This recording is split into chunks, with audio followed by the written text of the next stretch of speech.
বাংলাদেশের বর্তমান অন্তর্বর্তীকালীন যে সরকার আছে সেই সরকারের যুব ক্রীড়া, স্থানীয় সরকার, পল্লী উন্নয়ন ও সমবায় মন্ত্রণালয়ের উপদেষ্টা আসিফ মাহমুদ সজীব ভুঁইয়া ওনার একটা ইন্টারভিউ প্রকাশিত হয়েছে বাংলাদেশ সংবাদ সংস্থা বা বাসস, এরা ইন্টারভিউটা করেছে। এখন এই ইন্টারভিউটা আমার কাছে খুবই গুরুত্বপূর্ণ মনে হয়েছে। বাসস ইন্টারভিউটার যেটা ছাপা হয়েছে সেখানে তারা শিরোনাম করেছে যে আওয়ামী লীগকে নিষিদ্ধ করার ব্যাপারে সরকার শিগগিরই পদক্ষেপ নেবে। এখানে আসিফ মাহমুদ কীভাবে তারা পদক্ষেপ নেবে এবং আওয়ামী লীগকে নিষিদ্ধ করার ব্যাপারে সমস্ত রাজনৈতিক দলগুলো ঐক্যবদ্ধ হয়েছে এই ধরনের কথা বলেছেন। তো ঠিক আছে, এটা নিয়ে আমার কোনো বক্তব্য নাই। যদি তারা আওয়ামী লীগকে নিষিদ্ধ করেন, যখন করবেন তখন দেখা যাবে তারা কি করে, কি প্রতিক্রিয়া হয়, তখন দেখবো। ওটা নিয়ে আমি আসলে এই আলোচনাগুলো আজকে ওটা নিয়ে আমি করবো না।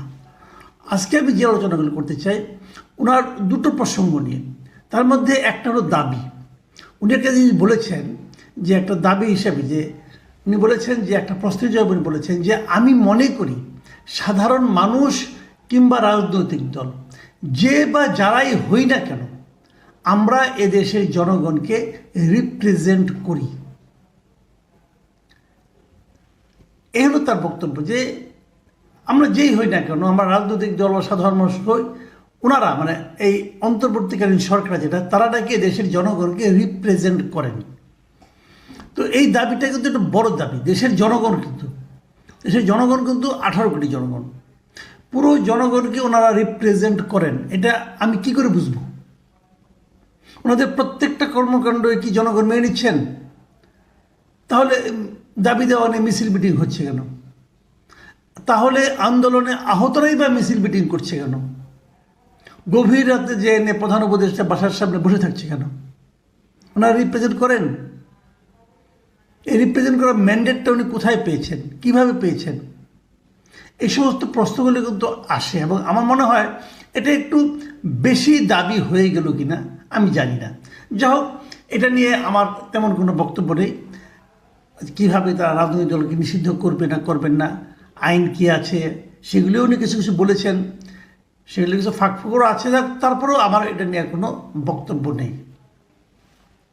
আমি যে কথাটা নিয়ে আসলে আলোচনা করতে চাই সেটা হলো নির্বাচন নিয়ে। যে সাংবাদিক ওনার ইন্টারভিউটা নিয়েছেন তিনি জিজ্ঞাসা করেছেন যে সরকার চায় সংস্কার, রাজনৈতিক দলগুলো চায় নির্বাচন, এক্ষেত্রে বিষয় দুটি সাংঘর্ষিক হয়ে যাচ্ছে কিনা, এই ছিল প্রশ্ন।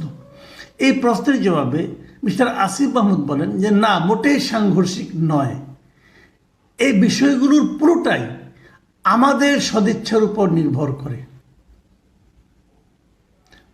ওনার বক্তব্য যে সরকারের যে সংস্কার এবং রাজনৈতিক দলগুলোর যে নির্বাচনের আকাঙ্ক্ষা, নির্বাচন দ্রুত দেওয়ার জন্য যে দাবি, তার মধ্যে উনি কোনো সংঘর্ষ দেখছেন না। তাহলে দুদিন আগে এই সংস্কার নিয়ে তারেক রহমান সাহেব কি বলেছিলেন এটা কি উনি পড়েননি? সংস্কারের নামে, সংস্কারের বিষয়ে যে তারেক রহমান সাহেব সন্দেহ প্রকাশ করেছেন এটাও উনি পড়েননি। ঠিক আছে, উনি তারপরে তারেক রহমান সাহেবের সংঘর্ষ অথবা তারেক রহমান সাহেবের সন্দেহ এটাকে যদি উনি সাংঘর্ষিক মনে না করেন তাহলে ভালো, আমার কোনো অসুবিধা নেই। উনি বলছেন পুরোটাই আমাদের সদিচ্ছার উপর নির্ভর করে। আমাদের মানে কাদের? উপদেষ্টাদের, মানে সরকারের, নাকি পুরো রাজনৈতিক দল এবং সরকারের? এই জিনিসটা ক্লিয়ার করলে ভালো হতো। যদি উপদেষ্টাদের সদিচ্ছার উপর হয় তাহলে এর সঙ্গে আমি একমত না। তাহলে বলবো যে এতটা আপনার মানে আপনাদের যদি এটা যদি আপনার দাবি করেন এটা একটু এক পেশে দাবি হয়ে যাবে। আর যদি বলেন না, উপদেষ্টা এবং সরকারের এবং আপনার সেই সঙ্গে বিরোধী দলের সকলের সদিচ্ছা, তাহলে ঠিক আছে। এই নির্বাচন নিয়ে এবং সংস্কার প্রসঙ্গে উনি আরেকটা কথা বলেছেন যে যারা নির্বাচন চাচ্ছে তাদের উনি একটু সমালোচনা করেছেন। উনি বলেছেন যে রাজনৈতিক দলগুলো হাসিনার সময় বলে আসছিল বিদ্যমান কাঠামোতে নির্বাচন সম্ভব নয়, তারা এখন আবার একই বিদ্যমান কাঠামোতে নির্বাচনের কথা কোন গ্রাউন্ড থেকে বলছে এটা আমার কাছে স্পষ্ট নয়। সেটাও তাদেরকে স্পষ্ট করতে হবে। একই সংবিধান আইন কানুন রেখে নির্বাচন করলে সেটা স্বৈরাচার শেখ হাসিনার আমলের নির্বাচন থেকে কতটা আলাদা হবে সেটা আমার বোধগম্য নয়।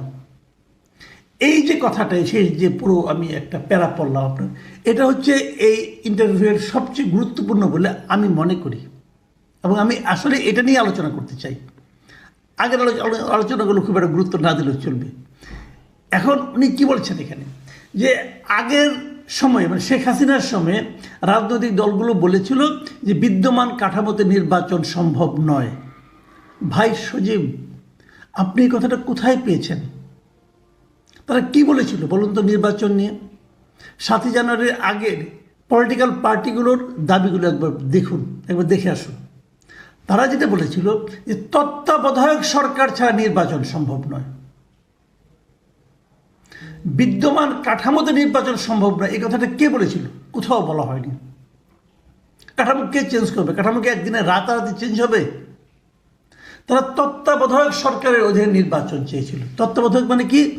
নির্দলীয় নিরপেক্ষ একটা সরকারের অধীনে তারা নির্বাচন চেয়েছিল। আরও যদি আমি স্পষ্ট করে বলি, তারা এমন নির্বাচনের সময় এমন একটা সরকারকে রাষ্ট্র ক্ষমতায় দেখতে চেয়েছিল যে সরকার প্রত্যক্ষ বা পরোক্ষভাবে এই নির্বাচনে অংশ নেবে না, অথবা নির্বাচনে অংশগ্রহণকারী কোনো একটা পক্ষের সঙ্গে প্রত্যক্ষ বা পরোক্ষভাবে সংযুক্ত থাকবে না বা তাদের প্রতি সহানুভূতি প্রদর্শন করবে না।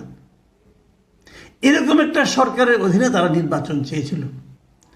বিদ্যমান কাঠামো আপনি পুরাটা ঠিক করবেন, সংবিধান আইন কানুন সব চেঞ্জ করে ফেলাবেন, তারপরে নির্বাচন দিবেন, এটা যদি আপনি বলেন তখন তো আপনার মতলব নিয়ে প্রশ্ন উঠবে।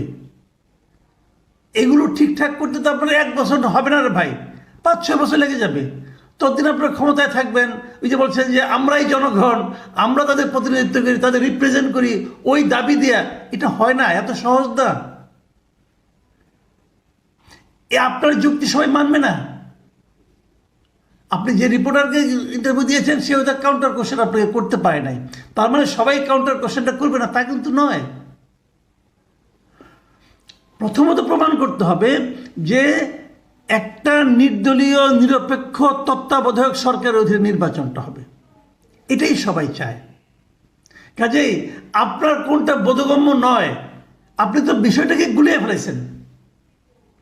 কেউ বলে নাই যে বিদ্যমান কাঠামো বিশাল বিষয় ভাই। এই কাঠামোর মধ্যে আইন আছে, সংবিধান আছে, বিচার বিভাগ আছে, তারপরে আপনার প্রশাসন আছে। আপনি সব চেঞ্জ করে তারপরে আপনি ইলেকশন দেবেন, সেই চেঞ্জটা কে করবে? এই চেঞ্জটা করে ইখতিয়ার তো আপনার কাছে নাই। আপনার সংবিধান কীভাবে চেঞ্জ করবেন? আপনি দাবি করছেন যে আপনি জনগণকে রিপ্রেজেন্ট করেন, জনগণকে বলছি কখনো? জনগণকে বলছে যে আপনি আমাকে, আমি কি বলছি যে আপনি আমাকে রিপ্রেজেন্ট করেন?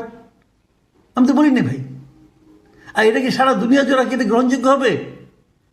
এটা তো হবে না এভাবে। কাজেই মোদ্দা কথাটা হলো, এখন যে কথাটা নাকি তারা বলেছিল আগের সরকারের আমলে যে আমরা একটা নির্দলীয় তত্ত্বাবধায়ক সরকারের অধীনে নির্বাচন চাই, সেই নির্দলীয় তত্ত্বাবধায়ক সরকারকে আপনারা গঠন করতে পেরেছেন? এখন যে সরকারটা আছে আপনাদেরটা, সেই তত্ত্বাবধায়ক সরকারের যে কনসেপ্ট, তার সঙ্গে কি এটা সামঞ্জস্যপূর্ণ? আপনার সরকার তো এই ছাত্রদের, এই ইন্টারভিউতে ছাত্রদের রাজনৈতিক দল নিয়ে ওনাকে প্রশ্ন করা হয়েছে, উনিও বলেছেন যে কি করবেন না করবেন। সে কথা থেকে অত্যন্ত স্পষ্ট, যে দলটা হতে যাচ্ছে সেই দলের সঙ্গে প্রত্যক্ষ অথবা পরোক্ষভাবে ওনার সম্পর্ক আছে, ওনার সহকর্মী নাহিদ ইসলামের সম্পর্ক আছে, মাহফুজ আলমের সম্পর্ক আছে, এমনকি ডক্টর ইউনূসের সম্পর্ক আছে। এটা ওনার ইন্টারভিউ প্রকাশ হয় নাই, ডক্টর ইউনূস নিজেই বলেছেন যে উনি ছাত্রদেরকে রাজনৈতিক দল করতে বলেছেন।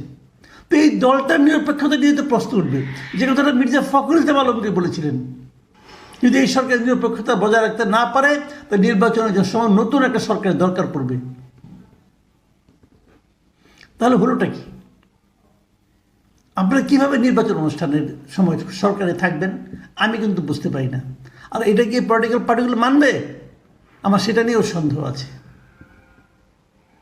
প্রিয় দর্শক, সবচেয়ে বড় কথা হলো সংস্কার করতে হবে, কোনো সন্দেহ নাই।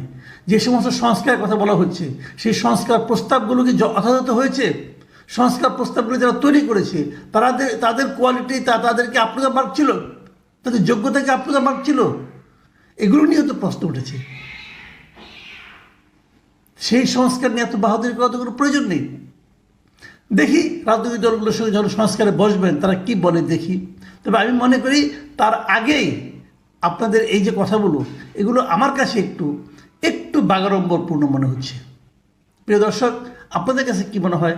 আপনারাও ভাবুন, মতামত জানান, আমরা আলোচনা করি।